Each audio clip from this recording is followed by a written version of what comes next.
I'd like to call the special planning commission meeting for Thursday, June 12th to order. Please stand for the pledge of allegiance. I pledge allegiance to the flag of the United States of America and to the republic for which it stands, one nation, under God, indivisible, with liberty and justice for all. Can I have roll call, please? Roll call for attendance. Commissioner Gatto. Present. Commissioner Hamilton. Commissioner Manny. Present. Commissioner Merrick. Here. Commissioner Montalvo. Here. Commissioner Martinez. Commissioner Stepasy. Here. All right, we have a quorum. Thank you. You can go ahead and sit back down. Perfect. So.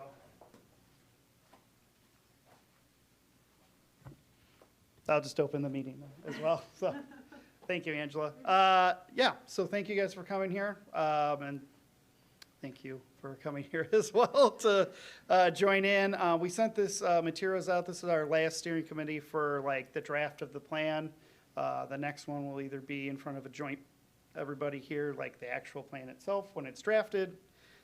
So this is like the last phased part of the plan. So we've been getting bits and pieces, phase 1, phase 2, phase 3, and we've coming back to you with all those pieces.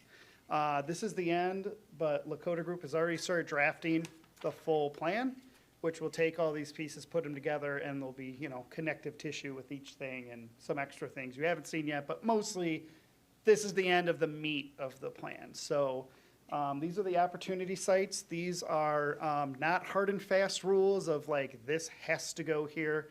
These are just sites that we have found over time that within the next 10-year horizon of the plan might be ripe for redevelopment. We have taken the existing conditions, the feedback we've gotten from the community. We have taken all that in, and we created the strategies, themes, and goals on what's important to the Village of Tinley Park. And then these opportunity sites are an illustration of what that might look like in some of the prime areas that could see redevelopment. These aren't the only areas that are going to see redevelopment. These aren't, you know, maybe some of these won't work out, but these are the ones we feel within the 10-year frame of the comp plan we should be thinking of. So with that said, I'm going to pass it over to Alexis. We're pretty much, again, pretty informal here. At any time, feel free to grab a bite to eat, grab some pizza. I'm going to do so right now. And then also, like, we're going to pretty much go over each site, kind of ask you if you have thoughts or ideas or ways to make it better, things like that. So I'll give it to Alexis. Awesome, thank you. Yeah, we can just keep it pretty informal. I will leave room for discussion or questions or comments after we go through each of the opportunity sites, so we can just chat. Let's see. Yeah, so you actually did a really good job of explaining what an opportunity site is. But I'll just go through it once more, add a couple things, and then we will go through the opportunity site concepts and then just talk a little bit about next steps. So, and please don't mind me, I will be writing notes up here. So just a little bit of information about what opportunity sites are, what opportunity site concepts are. So these sites were selected because they're strategically located in areas that would catalyze additional development, or they're near community hubs. They're also, like Jason said, ripe for development. So some of them are vacant or in need of redevelopment or improvement and can feasibly be developed within the horizon of the plan. We also worked really hard to identify these sites with the village, and we went through several iterations of concepts.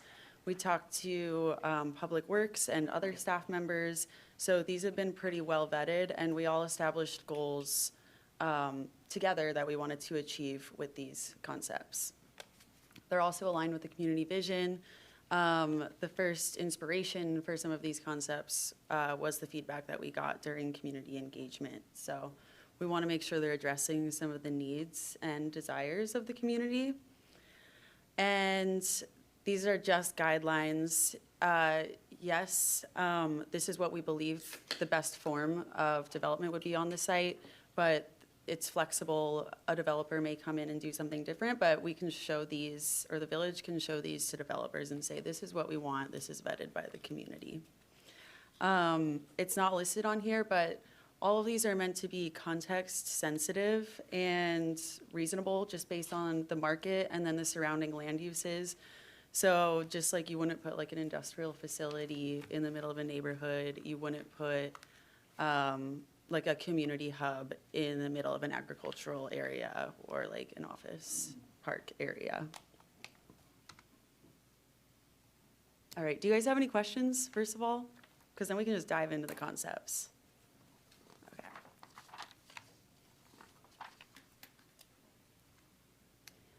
Okay, the first one is 191st Street and 80th.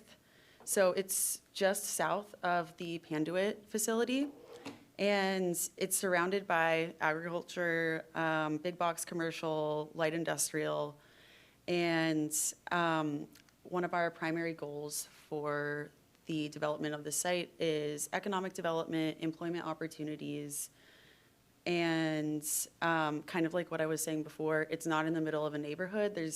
Or like near a bunch of housing. There's not really a market for a commercial center or something like that. So concept A for this is pretty straightforward. It is a 1 to 2 story office park. There's independent circulation going throughout the site, right in, right out access on 80th and 191st, and then access off Panduit Drive. And then one of the features is the neighborhood retail on the corner, so we're still maintaining some of that retail frontage. And then concept B is very similar, but this brings in some light industrial, some distribution and manufacturing facilities, or yeah, some distribution facilities. Sorry. And then we are showing lots of buffering on this site, so you can kind of see the berming, just to protect those views for cars driving by, et cetera. But other than that, very similar, independent circulation throughout the site, plenty of stormwater detention, and that neighborhood convenience retail.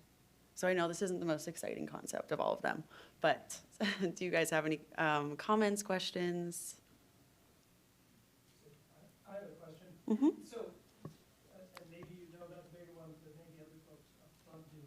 So when the folks who came in with the dome, which is going right next to this area, they talked about, first, when they came in with the proposal about putting in retail, and that's what the village is put out of its marketing. But also, they told us they were actually, in lieu of retail, planning additional fields over there. Fields, soccer fields, that sort of stuff. And your concept has only a touch of retail, and there's also retail going down further, 191st. Yeah. Right? In the area that we just approved recently.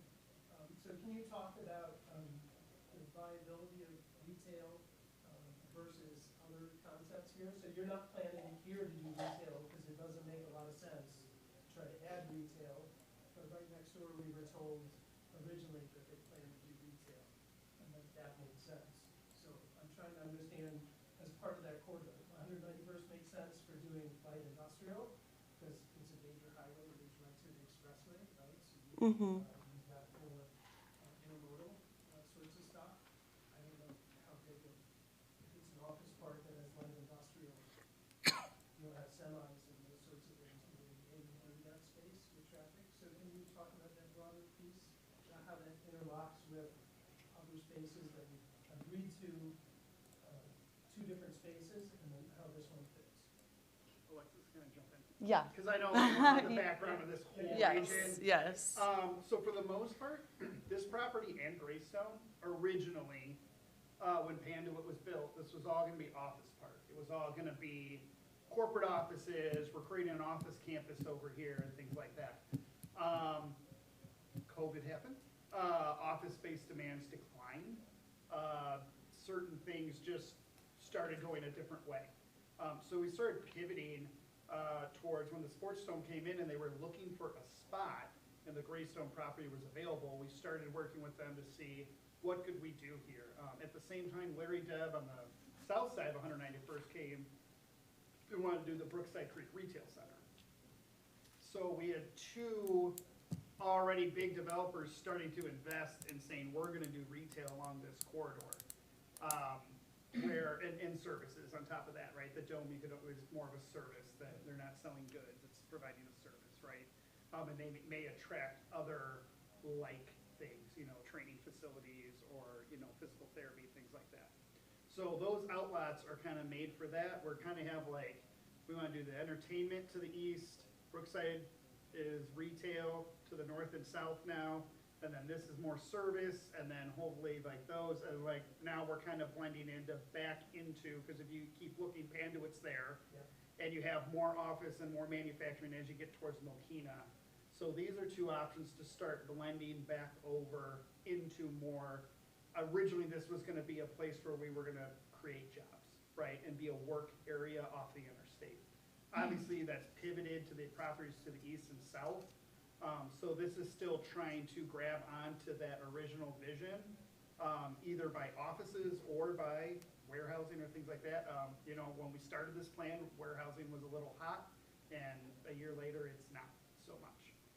So, these things change like pretty quickly, but we wanted to keep that retail space there.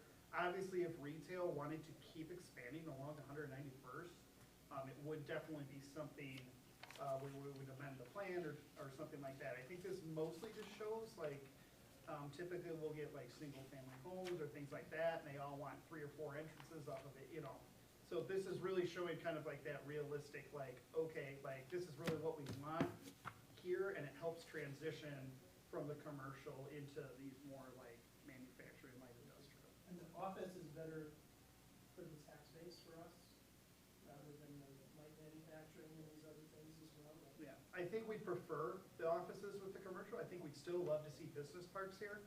I think it's just scaled down, and what they've shown is 6, 7 little buildings is more realistic than 2 really big corporations coming here and doing something. Ideally, corporations that are already here that are growing out of space would maybe, just like Panduit, right? They move to a much bigger space, and this could still facilitate that. Thank you. That's helpful. So I got a question for you. Go for it. And see if anyone else had anything first, though. And what's your role today? What's my role? Yeah, What is my role? I'm on the Part of the steering committee, I Yeah. guess? okay. At the moment, he's I didn't know that. a guest, yeah. Yeah. Okay, So Ken's been at all of them so far. I know Yeah. that you serve on the village, but, okay, Yeah. I'm a bit of a busybody, that's why I'm in here, I see.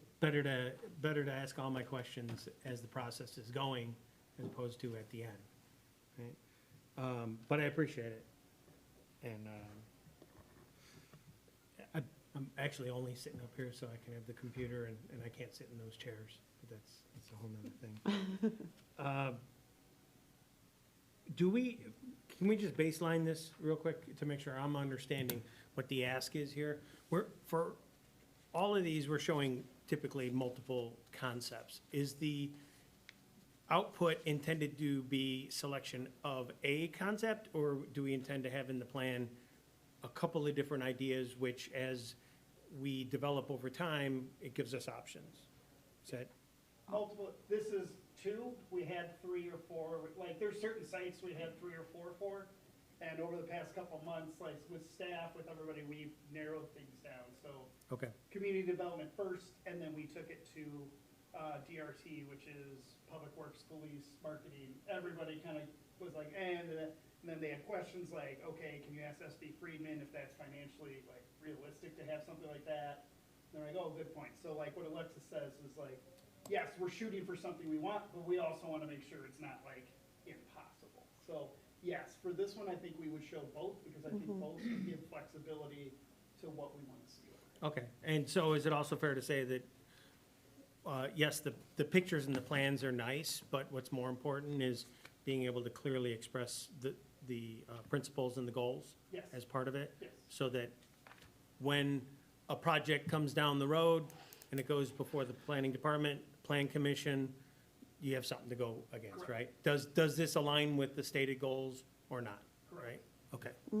Because in my experience on plan commission, that was nearly impossible. Yeah.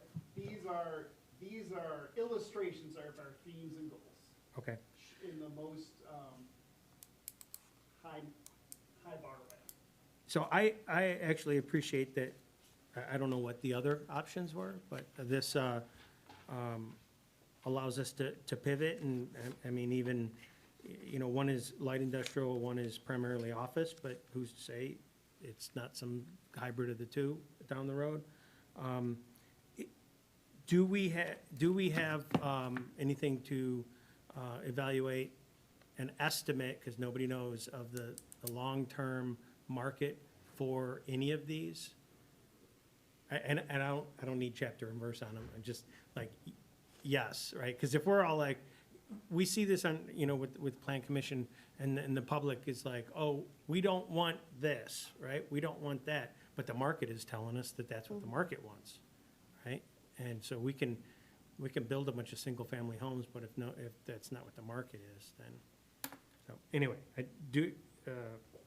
is it fair to say that we do have that, or it's in the works? Yeah, so anything specific that you want, SD Friedman can basically do their sub on this project. We've done that a couple times with a couple Okay. sites that aren't in here I'm just anymore. looking for a So, high level, Yep. is there, again, nobody has a crystal ball that works anyway, and, you know, what is the current thinking about the, you know, market for office space versus light industrial versus, you know, whatever other options we might Sure. do? Yeah, no, thank you for saying that, because we'll definitely point that out and make it very clear in the plan. But like Jason was saying, we've been having touch points with SB Friedman to ensure that some of these concepts are aligned with the market. For example, there was one near the convention center where we were like, could a hotel go here? And they did a whole analysis, and they were like, no, like a hotel can't go here. It's already, or it's about to be a saturated market. So that wouldn't be a great choice. And we've been having touch points about many of these sites, but I think having a discussion about the long-term viability in the plan is a really good idea. So thank you. Okay, so I'm gonna ask another question. I don't necessarily need to answer on this one, because it kind of goes through the whole thing. And that is the principle of complete streets. We had, that's why I bought, it's been busy, I haven't had a chance to get in touch with you, but with the previous legacy plan, that's why I was asking about that specifically. It made a big point of that an objective was to fix our grid pattern, to complete streets, to fill gaps, et cetera, and not to create new problems. And on some of these that I'm seeing here, not so much this one, but on other ones, I'm seeing that we're actually following the pattern of developing a parcel as an island. We're not connecting it to anything, and, you know, that just makes us more and more dependent on automobiles, you know, in the long term, and it makes people's,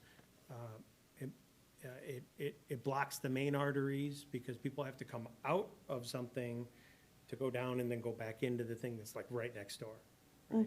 So I know it's hard to do that with previously developed, and I know there's a plan where you cover that, I like that. But I just wanted to know, has that come up as whether or not we as a community are gonna say that that is an objective or not? It's definitely an objective. I think one of the top things we got, especially during that phase 2, was how hard it was to get around town. I think even in the steering committee, for in October, when we did the double one, that was everyone's like big takeaway. I think it's gonna be a big part of the plan. The thing with the comprehensive plan is an overarching document. Some of the implementation strategies are gonna be conduct sidewalk analysis, conduct connectivity analysis, get a plan together to do a complete street. We're doing the streetscape. Lakota actually worked on this streetscape master plan that I took to plan commission. We're getting some updates. Hopefully it'll go to public hearing next month, but, so we have guises of that, but I think the comp plan is gonna take those in a much higher level to Okay. say, you need to do X, Y, and Z before you even call an engineer or start picking streets.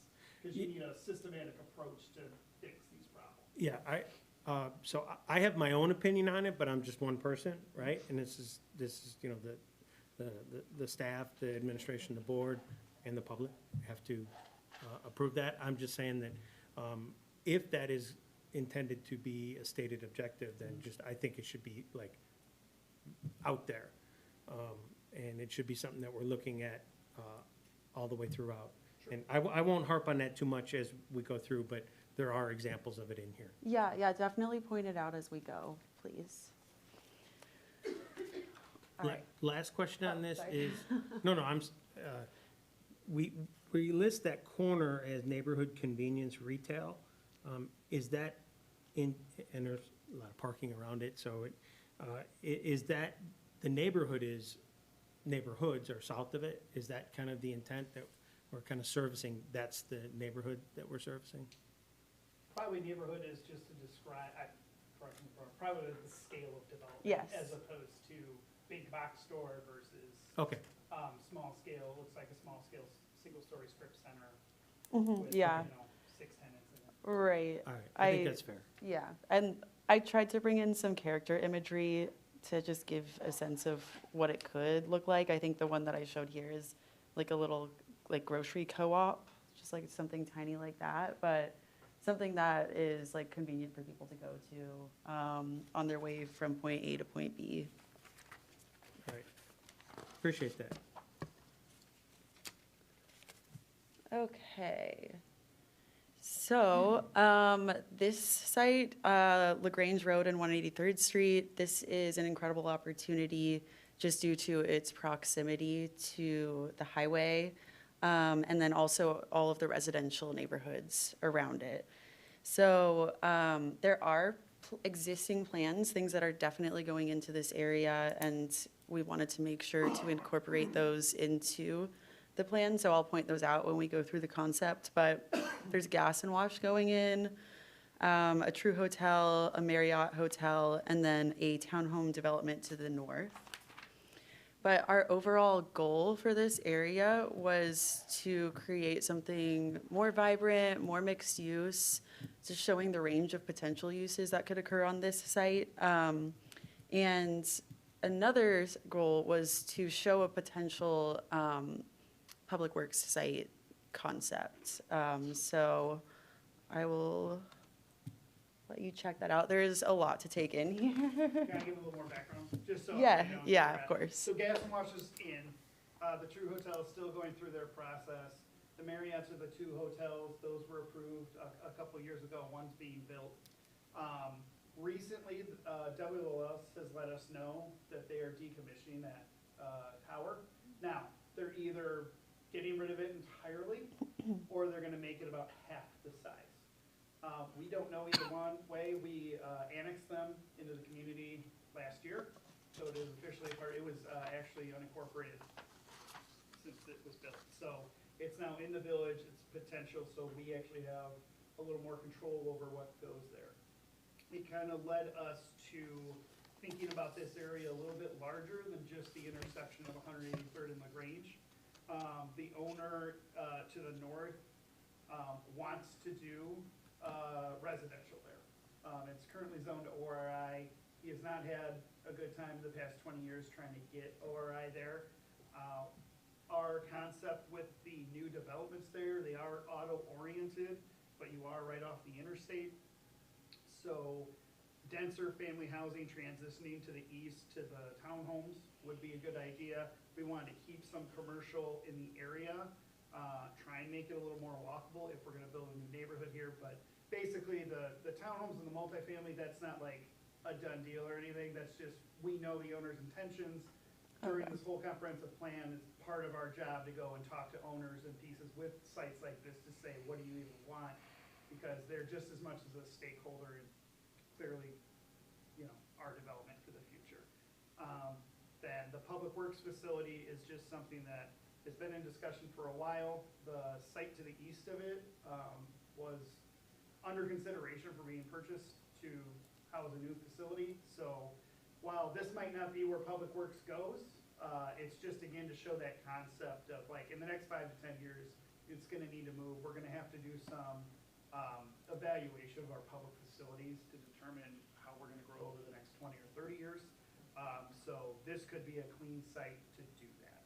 So I'll let Alexis explain the rest of the things on the site, but just a little background to show you where we were coming from. Okay, thank you. So to clarify, the planned townhome community, that's just what they want? That's what he wants to That's what do, they want to not do? specifically Okay, this layout, but something to that nature. okay. So, thank you very much. Other than some of those planned hotels, gas and wash, et cetera, we are showing some housing, trying to keep it consistent with the housing that's further east on 183rd. But it is a more medium-density product, attached single-family. It's meeting a need and demand in the community for something like that. There's definitely a demand for housing. And then, I'm trying to think, you've pretty much covered all of it. We're showing some office here. And then in terms of the public works facility, we wanted to show some room for expansion. So don't know if that's going to happen in the future, but we're showing that green space. It's not programmed because Public Works might, if they were to go here, expand into that space. And the other thing I just wanted to point out, this is nowhere near complete streets, but the roundabout in the residential area, it's meant to calm traffic, slow it down, make it safer for the residents around there. But it is still a very auto-oriented area. And yeah, that's about all I have to say about it. I'm sure you all might have some comments. And again, this is probably one of our more conceptual ones, just given that Public Works, I know that you all are looking at many different sites, so that might not even go there in the future. And that is the only concept for that site, so if you want to ask some questions, please do.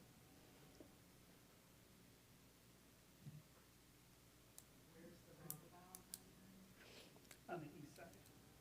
The right side, so that's that curve of 183rd that goes up and back. There's traffic there and people speeding around the curve. And there's a misalignment kind of where that all hits that property line that would help realign everything into a traffic circle or a roundabout. Get people to slow down around the curve if they're going straight, but also provide safe vestige for people that want to turn left because it is like a split property line. For the townhouse, like the development, is that closer, the house development, is that closer to 94th Avenue? Than 183rd? Is that what it is? 94th Avenue, 183rd. Yeah, Yeah. this is LaGrange, I yeah. just didn't see it. Yeah. Okay. Okay.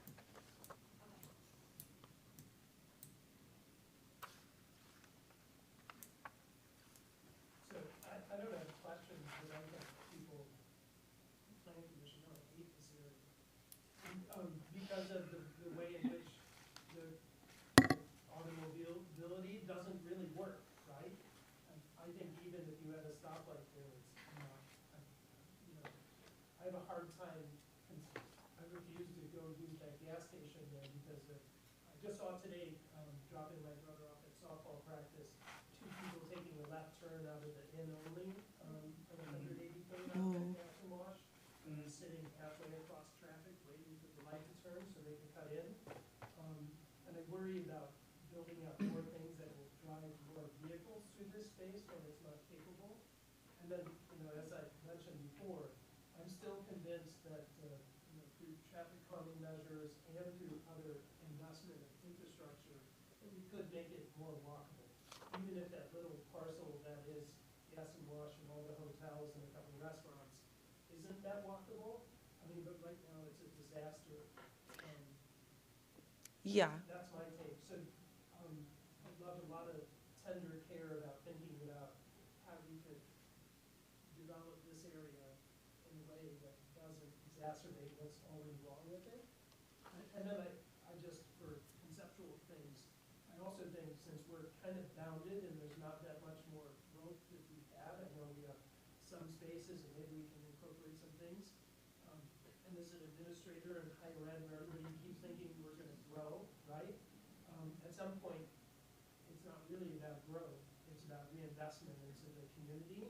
I mean, you know what I'm saying, right? So, you don't always need more businesses or more people. At some point, you're bound by a space and you make the space you have as good as it can be, right?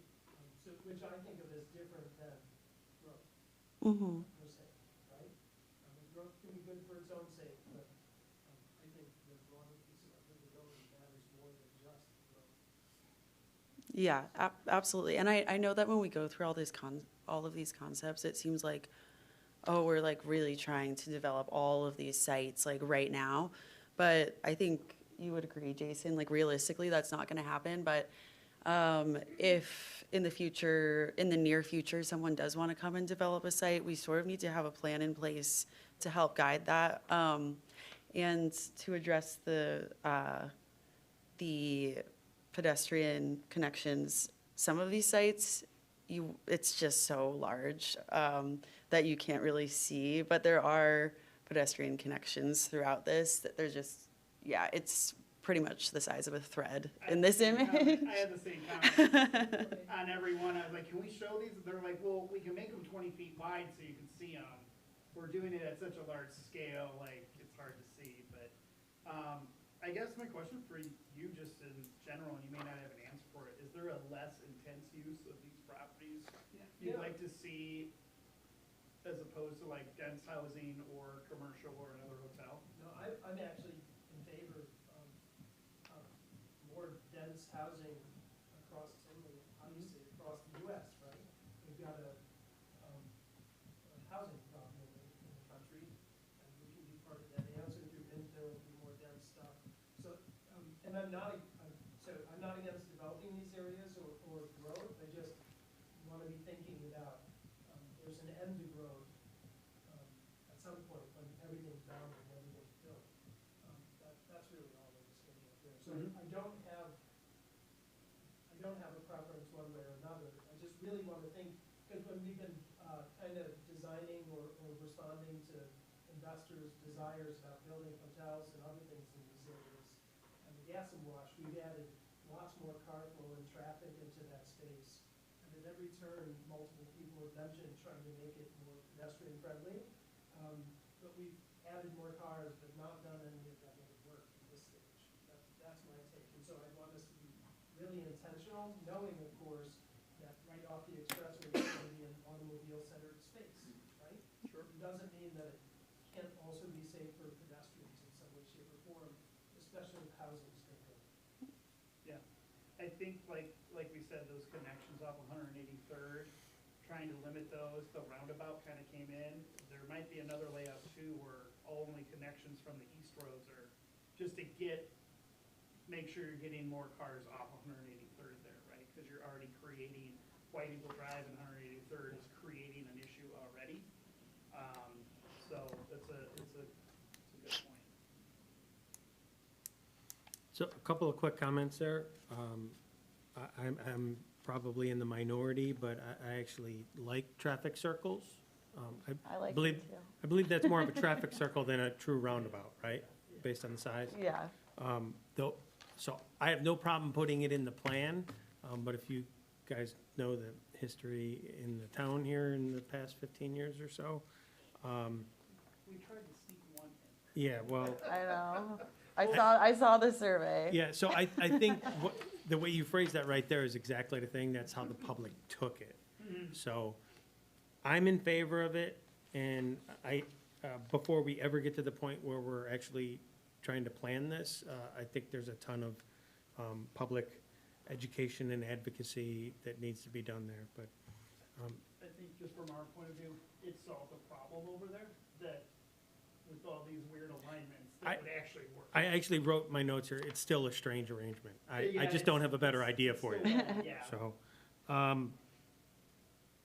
I've already expressed this to my fellow board members, so this is not aimed at you guys. But I am not in favor of Public Works being on this site. I just think it's a bad location. So we'll leave it at that, and I understand this is conceptual, Yeah. and there's a lot of other things in the works. Do you No have a pun site intended. you prefer? I do, but we don't control it. That's what I keep getting. Yeah, So at a certain point, Yeah. yeah, And which is why I just wanted to mention it, yeah. but leave it there, all right? From my viewpoint, in terms of public services, police, fire, village hall proper, those do need to be accessible and visible to the general public. But in my mind, Public Works doesn't have to be seen. They have to have a location that is practical in terms of being able to get, everywhere in town, and I hate to say it, but, they should get last pick, in terms of prime property, so. But we're not at that point yet, so I just wanted to mention that. And I just felt that with all the, it's a mixed, really a mixed use area.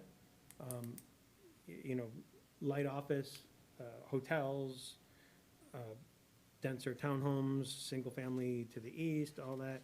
It just seems like a really odd place for Public Works, right, in that whole thing.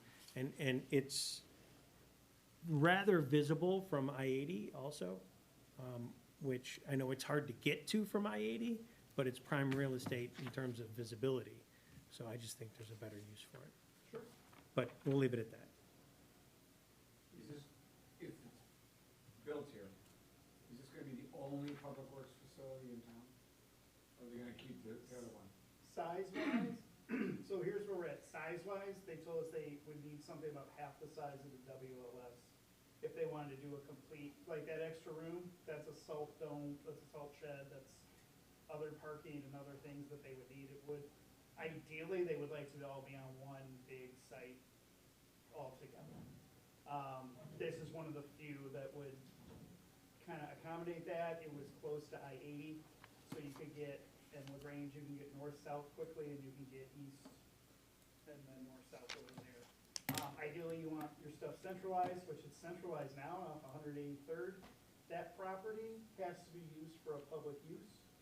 If Public Works ever moves, we have to find a use for that, which could be expansion of police, it could be a new village hall, it could be anything that would be a public good. And then this site that we're sitting at right now is too small for Public Works as well. So there are limited sites. This, like we were saying before, is a concept of something that we just are thinking about in the comp plan, that we need to maybe evaluate all our buildings where they are and create a capital plan for the next 15 years to decide, all right, what's realistic? What are our goals and benefits, and what kind of money are we looking at to start planning for it now? Can I ask if, it looks like at the beginnings of thawing between the Park District and the village, even if the Park District goes forward with the sports fields, that leaves about half that area undeveloped in their plan. So there's space over there. Is that a viable space? That's I know what- that we want to do transit-oriented development near the train station and those additional things, but that may also be a space for some of this, right? That would be nice, yeah.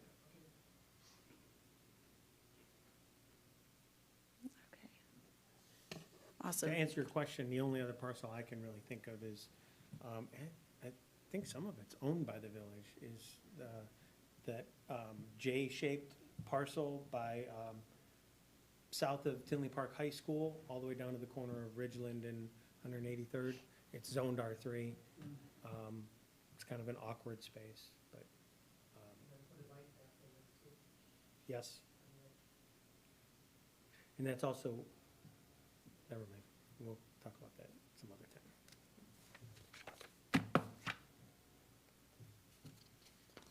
All right. Okay, so the next opportunity site is the convention center area. It's already near several commercial centers, a mixed-use development, and several drive-throughs on 183rd. So We sort of wanted to match that character to an extent. And then one of our main goals was to develop either mixed use or retail here that interfaces well with the convention center. You know, people can visit that when they're visiting the convention center, or people can go from these places to the convention center. And then we also wanted to add some additional parking.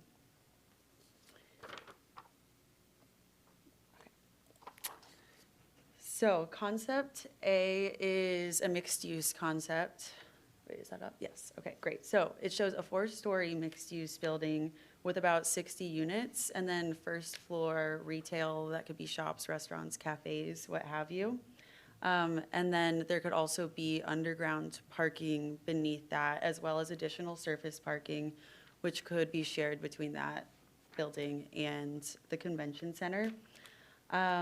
We also really wanted to integrate this commercial / mixed use area with the convention center through pedestrian pathways, some landscaping and placemaking improvements.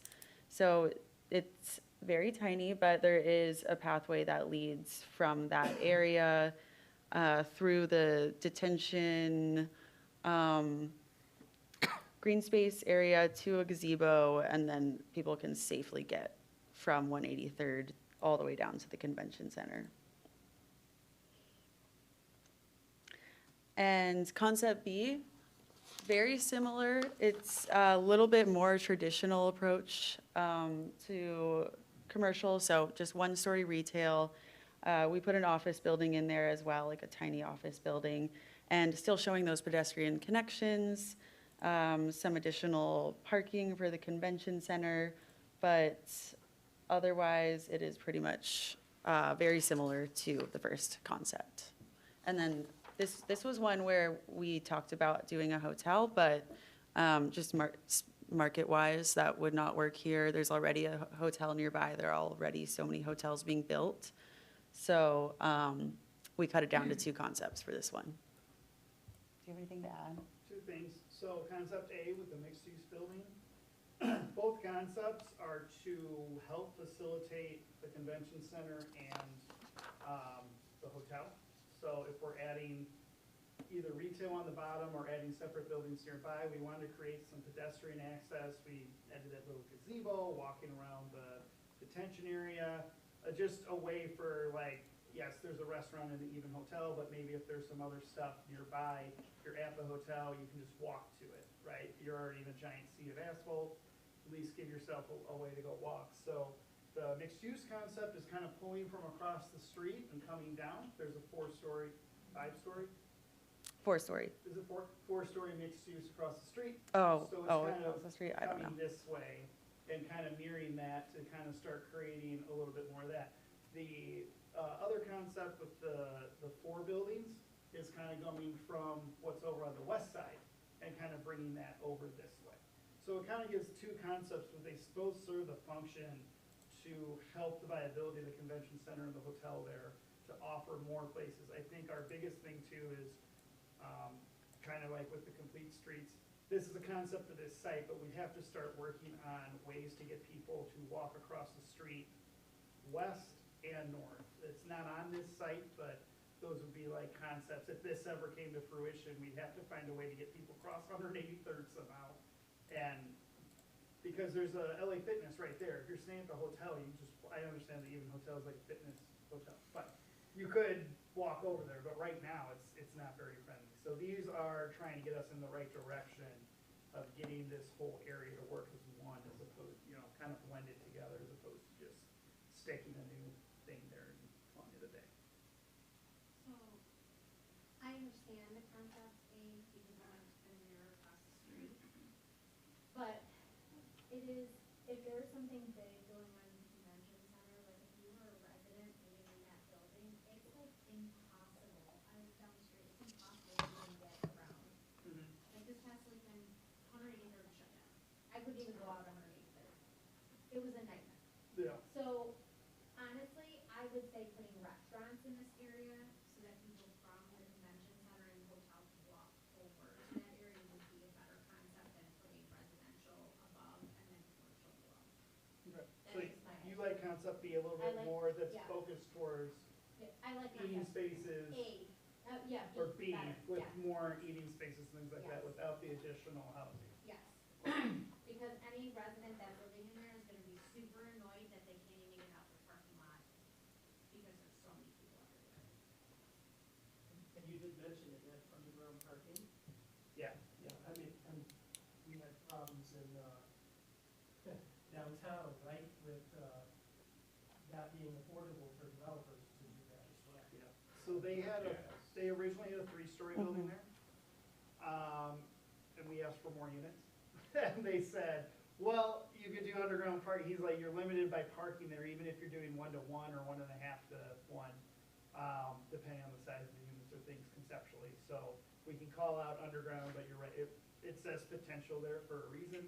If the building got shorter, you lose units. Again, it's conceptual in nature. The market's gonna drive what gets there. When it's all said and done, maybe concept B is more accurate than what would happen today.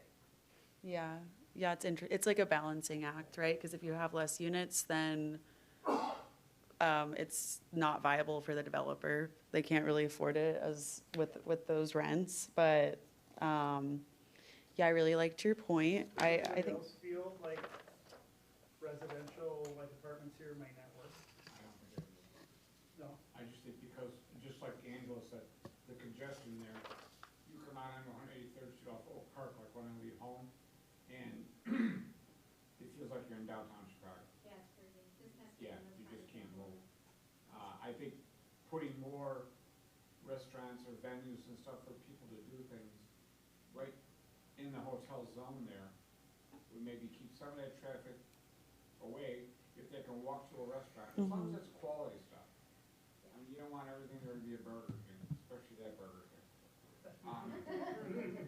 You don't want everything there to be that. You want things there to be, I mean, people are paying big bucks to be in that hotel. There's a reason for that. And if they're gonna be there, they may as well be well entertained. And if you want them to be able to go down into town to other restaurants and stuff, we do that ale trolley, we could do something like that. Provide a service for them to get out of their zone. I agree.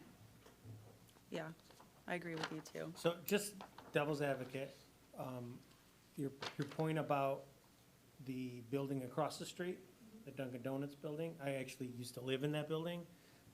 And so I don't know if the cost to build underground parking has just ballooned since they did that, but there's underground parking there. And I love that. It was heated and, you know, it was just fantastic. So Oh, that.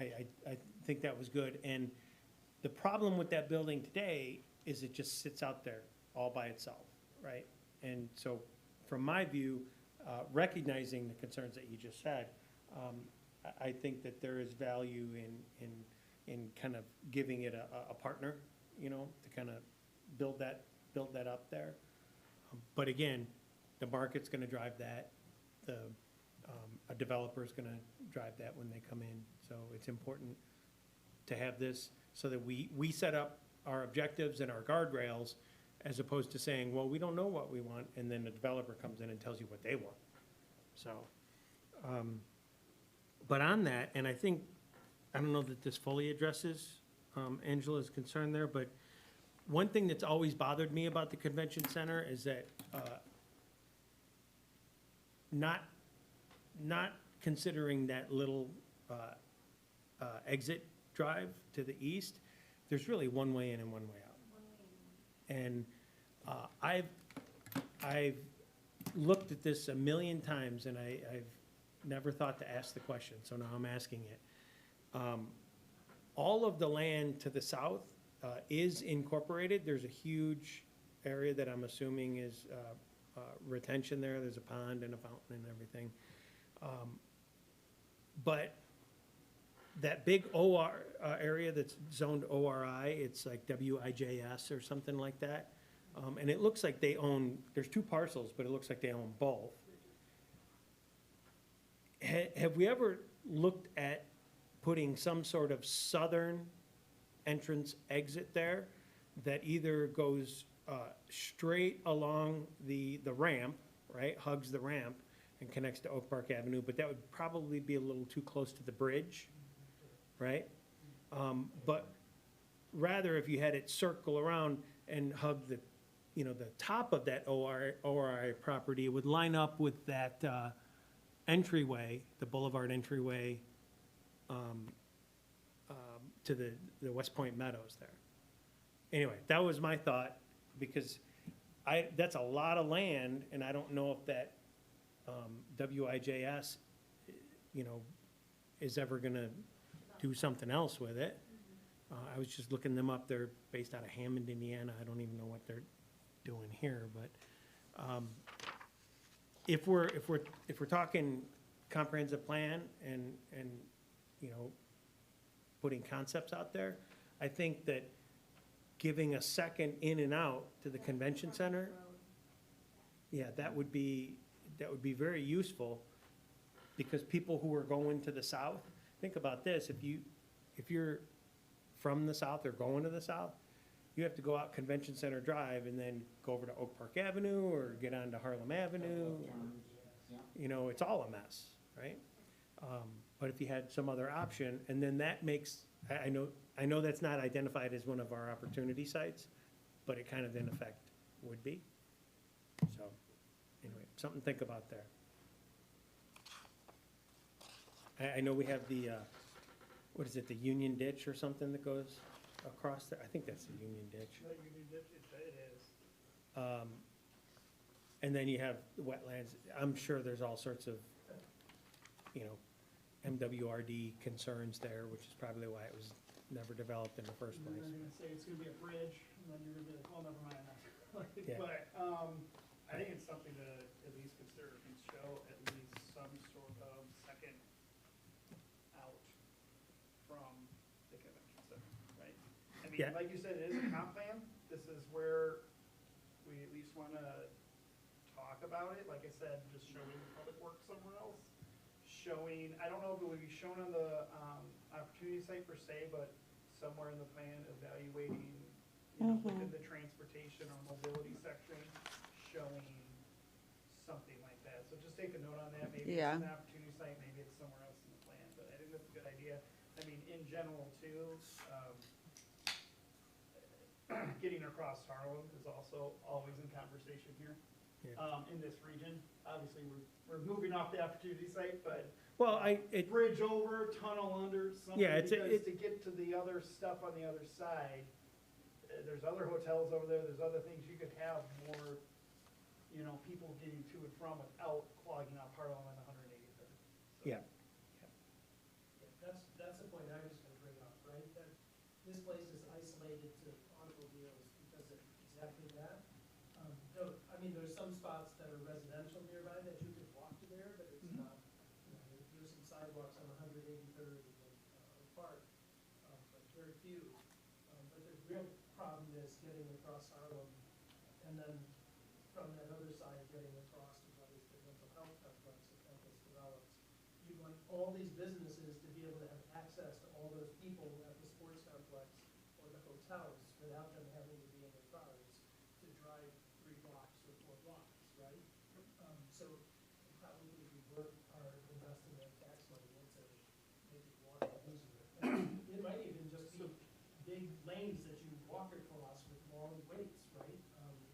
To cross, because right now it's crazy with all the turn lanes, there's not a single place to walk across that intersection that's safe. And people do it. I So- don't, right, as I run, Yeah. run through there occasionally. I hope you run fast. I've seen I would say too, on a comprehensive plan, an implementation strategy or something is to be like, discuss with IDOT, you know, create a, you know, jurisdictional like study to determine how you can make this safer for pedestrians, right? And it's gonna cost X, and you need to evaluate in the next 5 years if that's a high priority. well, that I just threw at you there, that's not gonna be the craziest thing I'm gonna throw at you, all right? I'm just tossing it out there. And my view on it is, we may not know if it's possible, we may not know if we could ever afford it, but if we don't plan for it, it's never gonna happen. We should at least evaluate the opportunity to do Yeah. so, because it's a problem that needs a correction, right? Well, I mean, the example I give is, at one point, and we just, we're talking about that 183rd Street there. At one point, we designed and built that, right? Someone said, hey, we should connect this, and it happened. At another point, we extended 191st all the way across, right? That was, who thought of that? That's a big project, and it got done, right? So these sorts of things, if we don't dream them up, then they're never gonna happen. Right. All right. Wait, was there another thing that you wanted to mention? Okay. No, we wanna get out of here tonight. Okay. So, this is an area that the village has focused on in the past. There have been some plans for the area. It is Sarah Avenue and 179th, but you can see there's not really any clear boundaries, surrounding it. It's, neighborhoods, and, one of the biggest challenges that we need to deal with and that others who have looked at plans for this site have dealt with is, all the wetlands in this area. So our goal was to create a holistic vision for the neighborhood, focusing primarily on residential.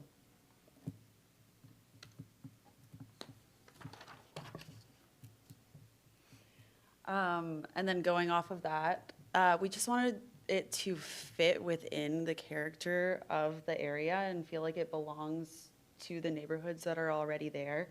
So this concept is showing a mixed product residential community, meaning that there's some single family, there's some more medium density attached single family. And so it is a lot to take in, but you can see that there is an opportunity for commercial or mixed use on the corner there to the west. And then opportunity for row homes or townhomes and single-family, small lot, single-family homes, especially to the south of the site. And then the single-family homes, they can be either rear-loaded or front-loaded, so either have the driveway in the back or in the front. And then near the pond, which is our attempt at addressing that wetland that's in the center of the site, the homes are rear-loaded to kind of maximize that community space, that open space. And it is a little bit easier to see here, but there are trails that go throughout the site. There's connections to existing amenities in the neighborhood. It's kind of covered up to the south there, but I believe that's a baseball diamond, right? The school. Right, the school, yeah. So just making sure that people can get around and little amenities like gazebo, et cetera. So there are little teeny tiny sidewalks throughout it, but I don't think you can see them here. So just trying to enhance that connectivity throughout the neighborhood. Yes, please go ahead. More background for everyone. Thank you. I started, the first day I started here, I got a call about somebody who wanted to annex into the village in this area. We have had a policy since 2007 that due to the floodplain in this area, due to all the, older homes and small irregular lots, that we're not gonna annex anything in until somebody comes with a big plan. In terms of redevelopment for this area, within the scope of this plan, this would probably be the one that maybe not, but we're showing the vision of what that policy says, right? Like, we're transitioning, we're keeping residential here, we're making a transition from the existing single family, keeping those lot sizes, keeping that character, and then spreading it over to Harlem. We took a guess with the pond, we talked to Robinson, we feel like that's a pretty good size, it's about 2 city blocks worth of, compensatory storage. But overall, this is kind of showing that concept that we don't want just one little house here to redevelop, one here, they're all facing Harlem. This would completely change kind of the look in that area, which is directly east of mental health facilities. So just a little context of like where this kind of came from. And I think mostly in our feedback from the public residential came up over here over and over again. So we wanted to say, we heard you, this is kind of what a good representation of that would look like.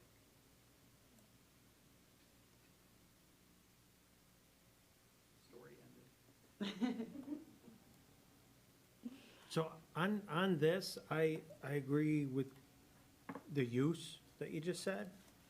So conceptually, I like the mix, in particular, you know, some of these rear load and, you know, the cluster ranch, I think, I like different. yeah, We, as a village, when you have new and upcoming things, when you go over the border to Indiana, there's all these new concept houses that look different than your typical apart home. Mhm. And that draws a younger crowd, and I think that was. absolutely. The one thing I would say, though, is what I said up front about complete streets.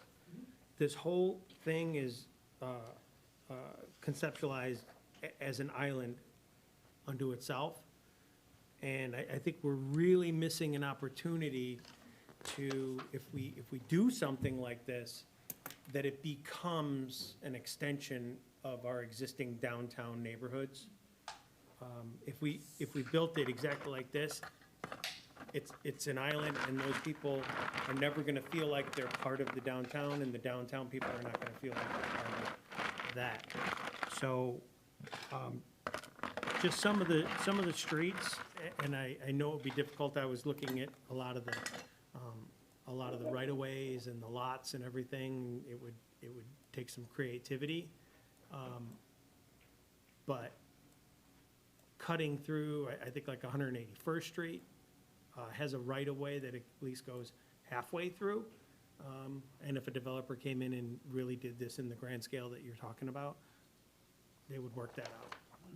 So, but I really do think that doing it like this puts a lot of burden on 179th Street and 183rd Street, which, you know, we're no one's gonna be able to just do neighborhood stuff from one neighborhood to another.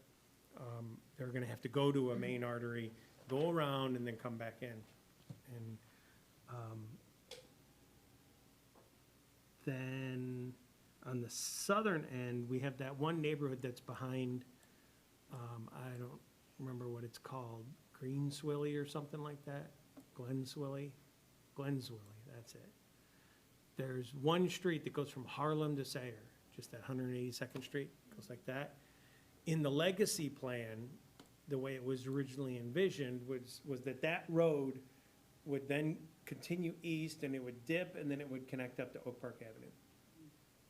And I don't know if that exact approach is possible, but conceptually, I think that's a good idea. So I would just, and this is why I was asking about the legacy plan earlier. I would just ask that you kind of look at what's on the existing legacy plan, and we consider whether there's some value in incorporating that. Yeah. So, just so clear, because I kind of see what you're saying, whereas this is kind of its own, once I see that there's no street connections elsewhere, except a couple places, you're thinking more connectivity in terms of bringing those neighborhood grids from above down, you know, and like getting a little bit more connected with the neighbors Well, so around them. Sayre goes all the way through today, so that's not Right. really gonna change. Right, it shows. Except that, Sayre going- you know, you're building on both sides of it. But Then you create. other than, loops, yeah. you add a second access on 179th, and then one off of Harlem. But that's it.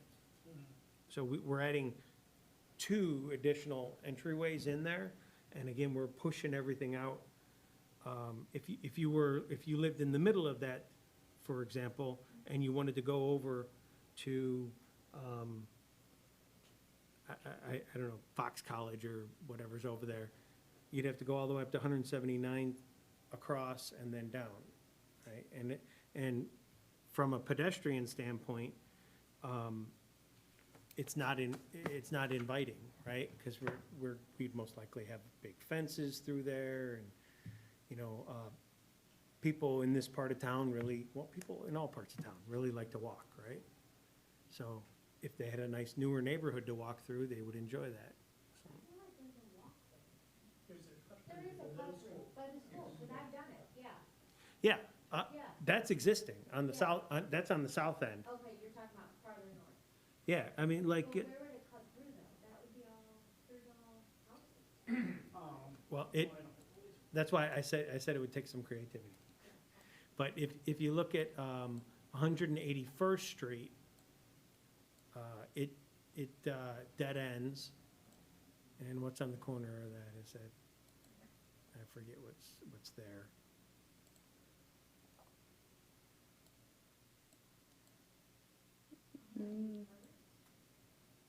Yeah, 181st Street is the street, when you go east there, it goes into those, the larger developments for the assisted living and all that.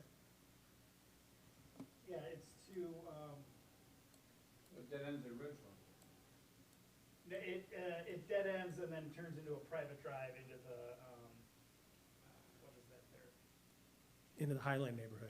Yeah, It actually doesn't dead end, it just becomes a private drive, right? yeah.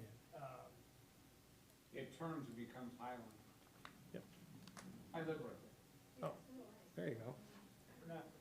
You're not gonna get it because we're not zoomed out enough to see where it comes through. But I think zooming out and evaluating those connections, like there is that path that comes right out of there that we wanna make sure we connected to, is what he's talking about right here. See how it deads under this driveway, but getting that connection over. Because right now we have it cut, I think. Right. Like, I definitely think there's opportunities for pedestrian Or even having, connections, but maybe even- less so the street network. but even if you have Yeah, a it- street, then you'll have a complete, right, well, what he's saying is if it's more of a complete streets effort, a street would be good, right? A street with. Yeah, I mean, I could see if you were doing that conceptually, 181st Street, I mean, that would take you all the way from Harlem all the way to Ridgeland. Right, so- Now, and we actually- people who live in that area are gonna go, I don't want that traffic down my street, but then you're also gonna be complaining about the traffic on Harlem, right? 183rd. Well, there is traffic on 179, so maybe it would lessen the traffic moving down 179 from Harlem Park. Yeah, I mean, basically, you'd be putting an additional east-west Yeah, halfway between 179th and 183rd. yeah, that's Exactly right, yeah. 179 south. And if you had appropriate stop signs and things that made it slower, then it wouldn't become a main artery either, Right. right? Well, if you didn't build it 60 feet wide, that would be helpful too, right? All right, so I don't want to sidetrack us, I just want to make sure that that's considered there. I like the idea,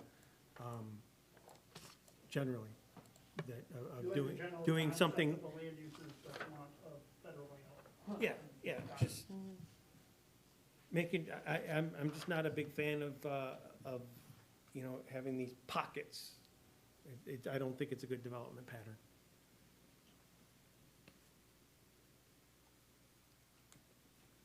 Okay. Okay. So, this is Park Center Plaza, located on 159th and Harlem. So there are some successful outlots in this area. Aldi's successful, but other than that, it is sort of a dying retail center. So when we were working with the village, we determined it might be a good idea to take some of that failing commercial offline and bring in a different type of land use. So in this case, it would be high-density residential.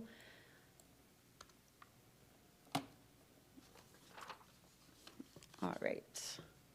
So you see here that we are maintaining the stronger retail, including the Aldi.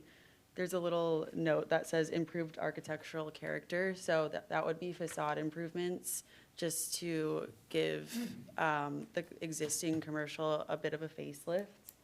And then to the south, we end up creating more of a street grid and higher density retail, 4 stories over parking, around 70 units per building. And this would help both the surrounding retail, customers for the retail in the area, as well as locating residential here, that provides those people with the amenities of the surrounding area. What else to say? The only thing I want to add to that is we were chatting about what that housing would actually look like. I know that there are sometimes fears about multifamily housing. Is it going to be quality? Is it not going to be or is it going to be like luxury? So in this case, we're showing Fox Valley Mall Apartments, which has a more luxury feel, better amenity spaces, higher rents. So that is what we are envisioning for the area. Do you have anything to add? Yes, please do. Yes, thank you. Super conceptual. This is just, again, one of those things we heard from people about, I think I would obviously know nationally and regionally, housing shortages and things like that. And the real concept here comes from things that they're doing in Lombard, Aurora, and other places near their big dying malls, is they're seeing, hey, land is precious. We don't have any more to go, but we have all this sea of parking that no one uses because half of the mall is gone. So this is a small scale version of that. We're looking at Brixmor on the east side, spent tons of money, they renovated, they have a ton of retail, they're getting those spaces filled. On the west side, we have great restaurants here. We have stuff that's people visit and use. But this shopping center has been vacant. They have had trouble getting people in there for a very long time. So the question is, do we just keep doing the same thing over and over again? Or do we take this as an opportunity on a smaller scale to turn this into something that could benefit the area? If we can't get commercial there for 10, 20, 30 years, maybe it shouldn't be a commercial area. Should it be marketed for apartment use? The big things with these where they showed some green space, they showed some connections, but not just this little part of the opportunity site, but all the parking lot could be reconfigured so the people that live here could walk to all the places. If you are in an apartment near this highway, I don't need a car for groceries, I don't need a car for lunch, I don't need a car for if I need anything at Sam's Club as well. So it's really just something that you're putting rooftops here. You back up to a church, you're actually not in a situation where you're like plopping this down in the middle of nowhere. It's already dense here. So it's a concept that I think should just at least be entertained to bring less vacancy to this region, but by keeping some of the existing, like Alexa says, strong retail there that seems to consistently stay in business. That is kind of the goal, and the apartments would hopefully help also patronize those businesses. How many units were we looking at? 70 each, so times 4, 280.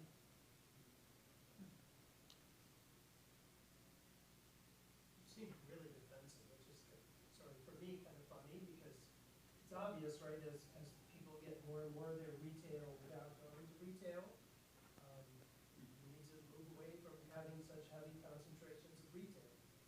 And it does the double whammy, of course, of bringing more people to spend more money at the remaining retail that exists. So it seems like a gimme as a direction to consider and think about.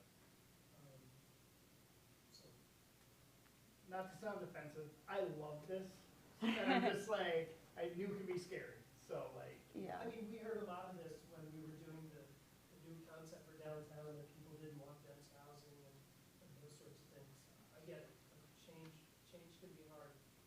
I like this. This just makes sense. Yeah, I like it too. Personally, I really like this for all the reasons that you guys just said, not the least of which is if you drive through that area it's being revitalized now, but for the longest time, I mean, that's why it's in a TIF, right? Because it was just vacant, and I think it was a development mistake to just have this massive corridor in the first place. So, I really like this idea because you're putting in some dense housing right here that's not really disturbing anybody, right? And it breaks it up into, kind of a north and a south there. I think it's a fantastic, alternative on all those. One point I would make, and this is, I had been asked by the former pastor of, St. Julie's, we'd talked for a while, they were looking at the possibility of opening up, because they've got this long skinny parking lot, and opening up one of the entrances, like at the south end over there. But there's a lot of moving parts on that, so, maybe I'll bring that back up. Like a cross access or getting more parking. St. Julie's is a problem because most of the time that back gate, I don't know if you're familiar with it, but the south gate, they leave it closed, and then they close the gate that leads over by the shopping center, so all the traffic goes out, and it can be a mess. It goes north on 159? Yeah, or it goes south into the Bremen Town. Oh, into that neighborhood, okay. Yeah, so, anyway, that's, I really like this, so. I had been a proponent, and I had talked to Ed about this many years ago, about whether it was possible in some of our areas where we have strip malls to rehab those, to put apartments above them, to kind of revitalize them. They weren't designed as mixed use, but could they handle it? In talking to Garrett Gray, he said if the foundations weren't built that way in the first place, probably no. So, Well, it's really nice to have good feedback. It goes against the status quo. I think that's why it's kind of scary to share it with folks, because you never know, are people going to want to stick with these retail centers like they've always known, or are they going to be open to new creative concepts? And I think it's another way now to bring in the younger generation. Mm-hmm. Because Right. they like everything new to them, what they can walk to, Yeah, you know. yeah, absolutely. now, is the thought here, the way it looks, we're not talking about rehabbing, remodeling the existing buildings. We're talking about clear cut, start from scratch. Obviously, yeah, I think the goal would be, this is brand new, and part of it would also be, facade improvements for the existing shopping center. No rebuild or anything like that. That's a different parcel, right? It's a different owner, or is the same owner own all of it? I forget. Aldi owns its own parcel and parking, and they Uh-huh. have an outlet as well. The rest is all owned by one party. Okay, Well, it's a conglomerate. okay. Well, maybe the guys who did Bricksmore will go by it.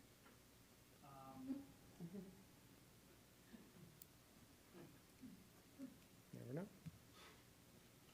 Somebody with money.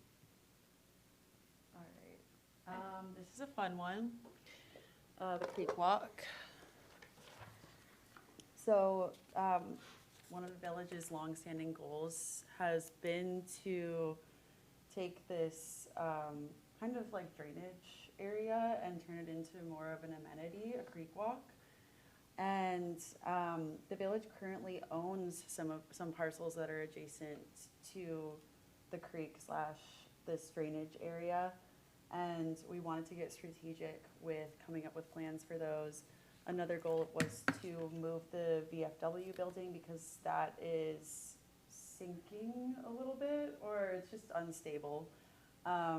So we wanted to reflect that, and then show how you can connect things to downtown, create just like a stronger downtown area with this linear, connective public resource. It's so small, so I apologize for that, and I'll try to walk you through it verbally. But what we are showing here, kind of from north to south, west to east. So there are two buildings near 171st, and we are thinking one of those two would be the VFW, and then the other one would be commercial. We didn't want to say which one was which because we wanted to bring them into the conversation. There's a mix of boardwalks, sidewalks. I'll just flash some of these images so you can kind of get a sense of what we're talking about as we go through this. A more naturalized creek walk with some of those like rocks and landscaping going down to the water. There are connections to the school, connections to other trail networks, and of course, connections to Harmony Square. So it really helps to expand that downtown area. Oak Park Avenue, there's pedestrian improvements like that large pedestrian crossing you see a little bit to the north, closer to 171st. And then where the VFW was or is currently, there's the nexus of all of this. There's a park where people can hang out. There's a boardwalk. Yeah, so that is the creek walk concept. And then interpretive signage, that's something that the community said they really wanted. Just multi-use trails, ways to get down to the water. Although I'm not sure there would be much water to get down to, but just a really nice passive recreational resource for the community. Do you have anything to add to that? Yeah, no, mostly, you hit everything. This obviously has been in the works for a long time. We added Harmony Square and the approved townhomes and mixed-use building to kind of show how that would all connect together. The VFW being moved is just something that's been discussed. There's not a lot of parking there. You know, the foundation is questionable, and it just serves as a great gateway to our downtown and another amenity we could offer residents. We do own those parcels, that little L to the northwest. We don't own the hard corner, but at the moment we own those. So we kind of utilize those. I think preferably the north building would be the VFW and the south building would have some sort of commercial something, because we just thought it would be like an awesome amenity. You're on the walk and the storefronts face the walkway, not the street. Right, so like it's specifically oriented to service people on this creek walk. Now, you can still park in back and come in or whatever, but those were just some of the concepts we really wanted to push, that let's not just have a walk in the grass, let's like make this something people are gonna wanna be like, oh, I'm over here by the ballpark, I'll walk all the way and get an ice cream, or candy, soda, whatever. So, but yeah, pretty much Alexis said everything.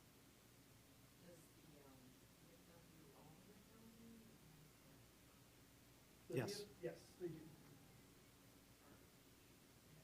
Have they been brought into the conversation about it? In terms of conversations about being moved, I think those conversations are being had right now and have been had for quite some time. I think the biggest issue is that the VFW owns the property and the building outright, and they don't want to take on a loan to go do something else. But my understanding, some of the engineers might know this better than me, my understanding is that it's fallen in the creek. It's just a matter of time. I don't know how soon, but Yeah, so we wanted to make sure we showed them represented on this plan.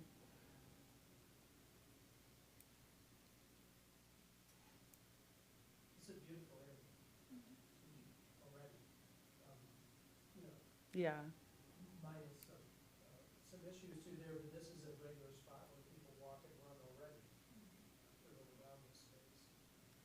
So I like how it reminds me, this is kind of wacky maybe, but it reminds me a little bit of the idea around Atlanta, where there's like a bikeway, and then all these stores and restaurants as you work your way around Atlanta. Obviously, it's small scale for that, but it's a pretty cool sort of public gathering space for people. yeah. So a couple of points on this. To the east, where it says natural path character zone, I would prefer that we finish the thought and we follow that all the way through Vote Woods. Vote Woods is 30 acres owned by the Park District. And hopefully, there'll be a better partner someday. But like I said, if we don't plan for it, it's never gonna happen, even if we don't control it, right? There's a lot of property on this plan that we don't own or control, right? So you're making a plan. And then there's a couple other points that actually, the mayor and I are working on this, trying to have Robinson do some studies and come up with some numbers. The one I had already mentioned here before was that we really need to connect North and South Ridgeland. And that's gonna be a big ugly, because it would have to go through Vote Woods, it would have to cross the railroad track, it would have to cross Midlothian Creek. There's all sorts of intergovernmental agreements and who's gonna pay for it, so we're looking at, are there opportunities for federal funding, all sorts of things. And again, might not happen for 20 years, if ever, but if we don't say that's what we wanna do, then it'll never happen. And in my mind, we're never gonna be able to slow down traffic on Oak Park Avenue if we don't give people a better option. And that's what connecting north-south Ridgeland, and doing that right, that gives people an alternative there. And then the other one, which is not quite as crazy, but that is that 90-degree turn that you see there at 66th Court. Bridging that and connecting it to 171st. So realistically, it's just the bridge, which would be that. And what that would do there is that intersection of 67th Court and 171st Street, if you've ever been there, everything goes through that intersection. And I mean, everything goes through that intersection. So whether it's sports traffic, whether it's school traffic, or just traffic, if you're trying to go from south to north or north to south, you gotta go through that intersection. And that's a mess. Well, you're talking about a road extending. I'm not talking about a pedestrian bridge, I'm talking about a road. Road 66 extending north. Yep, yeah, Through the school. Okay. yeah, it would, again, it would, That's the one. It would the re- crazy one. it would require intergovernmental agreements. I'm looking to talk to some of the people on the 146 school board. What's that? It is a driveway. I saw it more as all pedestrian, but you're right, there is.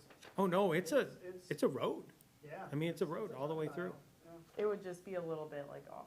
You just have to get. It would jog. You have to Diagonal get bridge. over. Yeah, now I understand. And if you actually start to look at some of those parcels that are on there, the Bulldogs batting cages and all that, the ownership of some of those things are weird, but we won't go into that. So I think, again, this is the concept. We have to state what the plan is and then somehow figure out how to do it. But we're asking Robinson to come up with some rough numbers and then, see what we can do.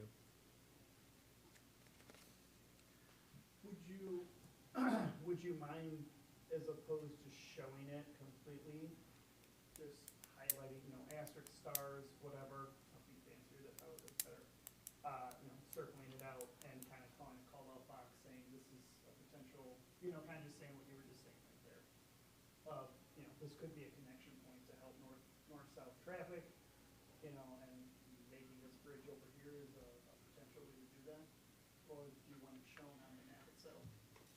Well, I'd prefer that we show it on the map, because if we don't actually show it, People might not. then it's, you at least begin the conversation.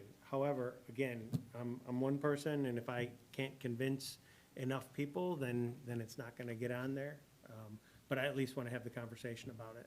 And again, if Robinson can give us some preliminary numbers, we at least know what neighborhood we're talking about there, you know?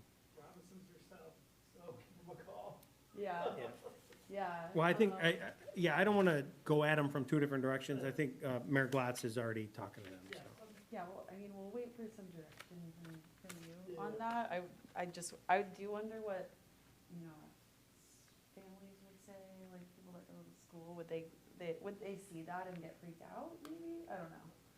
But, I live in that neighborhood, so, you know, Harmony Square, some people love it, some people hate it. What Yeah, are you yeah. gonna do? it's a We have to different- do what's, you know, what's kind of in the best interest of the town. And between the school itself and all the ball fields and stuff around there, all the traffic just cutting through, that neighborhood's kind of a zoo anyway, with traffic and stuff, I mean, it's I mean, just, I think it would be worth, you know, next time we do one of these studies or something, you know, but just somebody who actually knows what they're talking about, do some research, look at it, because just from my amateur point of view, 171st there, everything goes through that intersection, and if we just gave an alternative path, I don't think everyone's gonna take it, but someone's going to, and it just eases it. I mean, it just, buses alone, any buses that are going in that direction, they just turn and then they go, instead of going down in the corner. Same thing with all the sports traffic and all that, so. Okay, awesome, thank you. Well, I took note of that. All right, we have 2 sites left. And just for a heads up, I don't have many comments on the other ones, so. The ones I said were the big ones that I had. All right. So Oak Park Avenue and 191st, a little bit off map, is the Credit Union 1 amphitheater to the east. And it's right near the interchange, so and Top Golf is going in here. So this is a huge opportunity to create an entertainment hub, experiential recreation hub, commercial hub, and something that the whole region can enjoy, so a regional draw. All right. So here, this is where Top Golf is slated to go, to the north of the site. And we are trying to leverage that to create something that's a little bit more town center-esque. So, showing a theater, showing an experiential recreation center, these would be the anchors. And then filling that in are shops, restaurants, walkable areas, people that pay places to hang out. And then a couple centralized open spaces, so the pond has trails around it, or the northern pond has trails around it. So that is concept 1. The next one is very similar. It just adds, it takes away some surface parking and adds a parking garage in between those 2 larger commercial buildings, which we are envisioning to be a theater and a fitness center, or a theater and a bigger commercial center or commercial building. And this parking garage would potentially allow for some overflow parking from the amphitheater. So that's why it could be a good option, but it would be much more expensive to implement, probably. So just want to keep that in, or take that into account. And then this one, because there is less surface parking in that area, we have added some trails. There's just a better network of walking paths throughout the area. And that's all I have to add about this, but I'm sure you have to add some stuff I'll try about and be this. quick, 'cause Yeah. we're getting close to 9. So obviously, concept A is kind of what came in, if you're on planning commission, or were on planning commission last year. You kind of know this is pretty much what the developer proposed.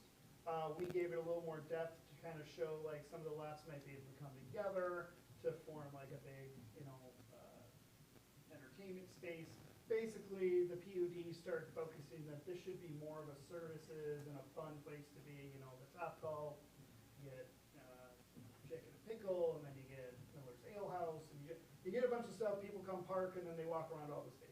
So, concept B was really what we were talking about in the PUD of something in the future we'll come up with. Topgolf, you come in, you anchor the site, you start bringing outlots in so they can re-engineer the site. Everything else is in floodplain. So, but if you get a good anchor there that's gonna start generating the property owner money, he can start paying an engineer to come up with the plans and start making outlots. But site B was really from staff's perspective of what we want. Finding some sort of parking arrangement where it can start as centralized parking. If anybody's ever been to Rosemont, I don't put in where I'm going to that area, I put in the parking garage. I go parking garage when you just walk, and there's just commercial, everything's pedestrian oriented. That's what we're going for here. Same thing, if there's a show, I can come on this side of the street, they can come down Harlem and just come over, park here, walk over. Showing those connections of Royal Park Avenue or safe ways to do that is important.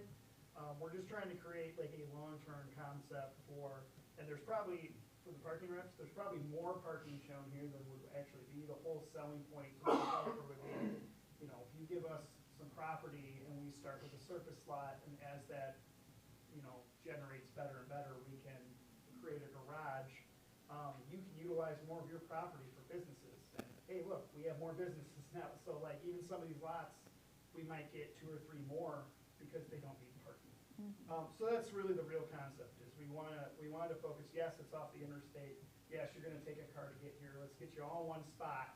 And then you can go to your concert, you can go to Topgolf after, and then go to the bar or take shuttle downtown. This would be a centralized location where we could have shuttles going back and forth on the weekends. If there were hotels in here, another thing that could really generate. So again, focus on the entertainment district. Site A is more so the conventional site that the developer kind of proposed. Site B is more so what we would hope for the area to help not only service this district, but the theater as well. Yeah, no, that was great. And I think it is very much based on what what we were shown, and we just remixed it. So it's aligned with that to an extent.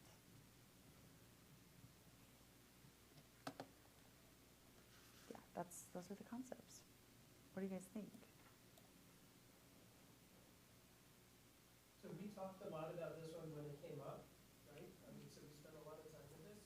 I guess the big question that I have about building a parking garage, I guess, who owns it, right? As a part of it, and maybe that's something that you work out between developers or the village or whatever.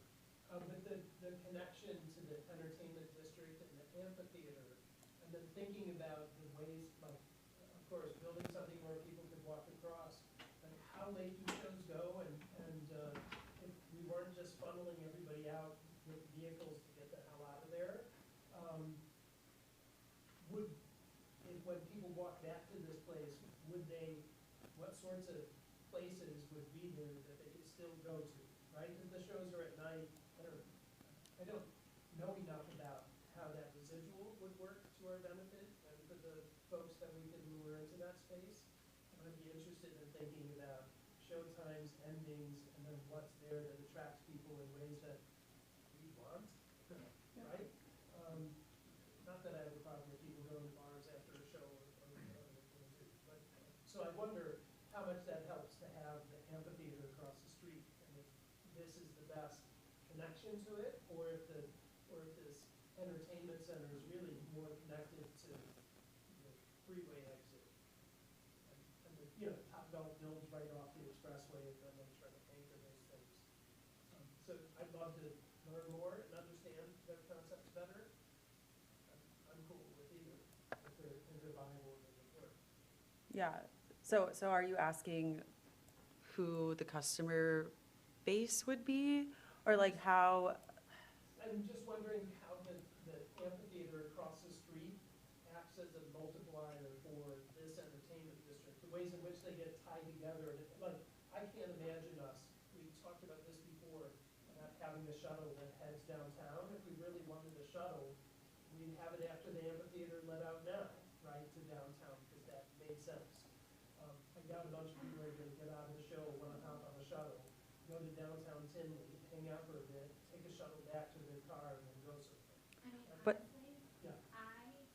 I've been to, last summer I was at quite a few concerts, not doing that stuff for 2.5 hours in the parking lot trying to get out. If there was a way for us, and we were starving, if there was a way for us to walk over to a place, I would leave my car there, walk over, let all the traffic die down, have a drink and some food, and then walk back to my car, and then, I could have walked home faster, which I should have, but I'm so afraid to walk down Ridgeland. It's horrible. It's I've done it. so not safe that like I When could, it's dark. I literally could hear the concerts from my backyard. So it's like, I could walk there, but it's not safe to walk. Yeah. I mean, people get hit all the time on their phones after. I agree, people park by my house in my Yeah. driveway sometimes to go to concerts. Yeah, We live pretty yeah, close. we're right on the same block. Yeah.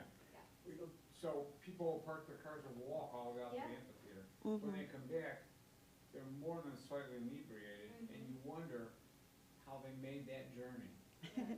because Ridgeland is a nightmare. So that's kind of thing is, and you kind of hit it right on the head, is that lengthening that funnel out of the amphitheater, right? So same thing, we either leave 20 minutes Just early, before the concert's over. or like, you're just like, I'm here, Sitting in the this parking is lot. it. Yep. Yeah, you really can't So tailgate again, there. if there's a place for me, and I was just saying like, well, they use Prosperity right now as a release valve after concerts as well to try and like line cars up there. So obviously when this gets developed, they won't have that. And it's like, well, one, and they do this at concert venues everywhere too. You have your parking garage here, you have your shuttles, but it's also Uber and Lyft. And they get priority access right onto Harlem as opposed to having to go Ridgeland to 183rd, you know? So like you can actually you wanna lengthen that time out too. Topgolf was gonna be open till, or is gonna be open till 2. Any bar that's gonna be next to that concert venue on Saturdays is probably gonna be open till 2. You know, cause like, I would just, and then I'd be offering specials as well, right? Yeah. Like, so like, 100%. come on over here, don't drive home, and just lengthen the period of time that people are gonna spend in this area and Yeah. not keep their lives, like. Well, and so also that's they kind can, of the goal. they can come before the show too, is the other thing. Like, it Also- doesn't just have to be like all the drunk Because people we after have the problems show. with people parking at Brookside and then walking before the show, and we have to ticket them and all this. Now we're saying, don't even do it, we'll do it here. We want you here, right? Like, Right. oh, and by the way, you can, oh, you're early, go stop and get a sandwich. Mhm. Yeah. Yeah. In lounge places like in other venues, if you go in there and you have dinner or a sandwich or whatever, they've got a shuttle. Yeah. They'll take you from their parking lot or close to their parking lot, right to the gates. How you get back? Sweet Spot's good, if you guys ever been there. Now, is the sweet spot gonna stay, is that's part of this? No, it's the other side of the street. Yeah, it's It's the other side. southeast of there. Yeah, and so I'm just asking questions about whether or not that would all connect together in a positive sort of multiplying way. Like building that, Topgolf is an anchor, but so is the amphitheater, right? Yeah, Oh, yeah. yeah. I think ideally, yeah, it would all work together in a beneficial way. I think this would be a year-round thing, whereas obviously the amphitheater is 5 months a year. Okay. This is the last one we're gonna go through. So, we have talked about this before when we were doing the framework. One of our main goals for the downtown area is enhancing the streetscape along Oak Park, making it feel more like a main street. So for this concept, this is meant to serve as a precedent. And this is really a good example of things that or goals, strategies that we've come up in the plan. Like, this is how they're gonna play out in real life. And then this can be utilized throughout the village as kind of like a template for what to do. So right here, we are showing the consolidation of parcels, adding a new mixed-use building, creating some pocket parking, and then creating a back route street for parking. So parking isn't being taken away, but it's being hidden to create a more walkable streetscape along Oak Park. We are also showing more of a Main Street character. So there's that green buffer between the storefronts or the buildings and the sidewalk. And also showing some parallel parking. So this is an illustration of what we've been talking about in our plan strategies and goals. Is everybody familiar with this block specifically? It's Eggheads, More Liquors. Okay. What we're looking here is the involvement of the legacy district and code, right? So this concept of having an alley in the back, you have one curb cut in between your two main streets. You don't want parking in the front, but this is like a situation too where we're in contact with two owners here that own more than half the block. And I want to use this as an opportunity to show mild improvements could actually make the legacy code work here. It would only take a couple more owners and really working together with the village to possibly get something like this accomplished. Because he wants to do a mixed-use building, he needs parking, he wants to do a restaurant, he owns several of the lots there, he just can't get them configured in a way that meets the code right now. But an alleyway in the back, he'd have to cut off the back of his building to get, but it would solve all the problems, right? And he's like, well, I can't cut the back of my building off, I can't afford that, I'm a liquor store. So, but we wanted to use this as a concept of like, I kind of just sat down with my planners and Lakota and just said, okay, let's pretend everybody one person owned the block, or we got together and they were all pitching in to make this a really nice walkable area, how we want the legacy code, what would it look like? And this is pretty much what came out. So this serves as more of a guidance into, hey, like, we understand the legacy code has a lot of different regulations in it and concepts, but it can work. And this is kind of saying like, yeah, we have this big parking lot down here, the legacy code doesn't want that, but let's be realistic too, people are still driving down here and need parking. But how can we maximize the usage of these buildings, existing and new, while still providing a walkable space and a room for parking? So the biggest problem too on this block is like, we have trees in the middle of the side, there's no true sidewalk. There's trees in the middle of them that are landscaped, so you have to walk over in the parking lot, walk back. There's little drive aisles that come in and out. So this kind of like resolves all those issues. It adds on-street parking back onto Oak Park Avenue. It just creates that more of a downtown feel. And then as the Lakota group showed with certain finishings and things like that, even though it's still, you know, your main street where people are driving and there's parking, you can create a much more pedestrian-friendly area. Thank you. Much feel. Okay. Thoughts?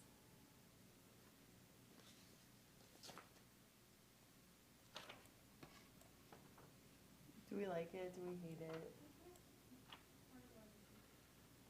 Cool. Well, that's the last one, so. So I've got a question on, first of all, I like this, so I'll just say that. I like that you're coming up with a workable plan, without saying, okay, the plan is tear everything down and start over. So I like that it's in between. I mean, if someone decided to, sure, they could do that, right? But this at least gives you a workable plan. One point from the legacy plan, because again, hopefully we're rolling all of it in there and then doing away with this. The original legacy plan, and this always bothered me, 169th Street, the legacy plan shows connecting it to Hubbard Lane to make complete streets. But I don't think anyone ever told the people who own those houses that that was part of the plan, so.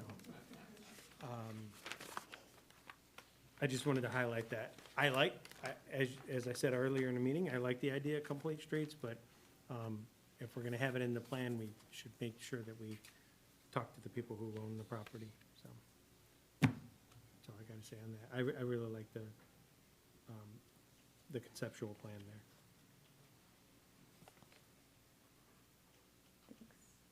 Yeah, cool, okay. So, we are gonna regroup and discuss what we've talked about today with all of you all and talk about how we can address some of these things, whether it's on the concept themselves or, just in the plan verbally. And then we are currently working on a draft of the plan, and we will turn that into the village early July and go through the review process and then eventually the adoption process. So, yeah, that's pretty much it. Thank you so much, you guys. Feel free to take these home. You need Angela to close out the meeting? Yes, if you want. Yeah, can I just say, can I get a motion to close the meeting? Motion. Second? Made by Commissioner Separately, seconded by Commissioner, I was struggling. what's your last name? Montalvo? Montalvo. All those in favor All say. those in favor say aye. Opposed? Meeting closed at 9 PM. Thank you. Wow. Wow, how about that? Did it. That's a first. Yeah, thank you. Thank you for your additions. I feel like that rounded it out, like the village perspective. It's kind of like I said, like, if we revisit it on one, we have more numbers, I'll just let you guys draft the plan. Yeah, yeah. Because I feel like I was like, Like, we've been doing this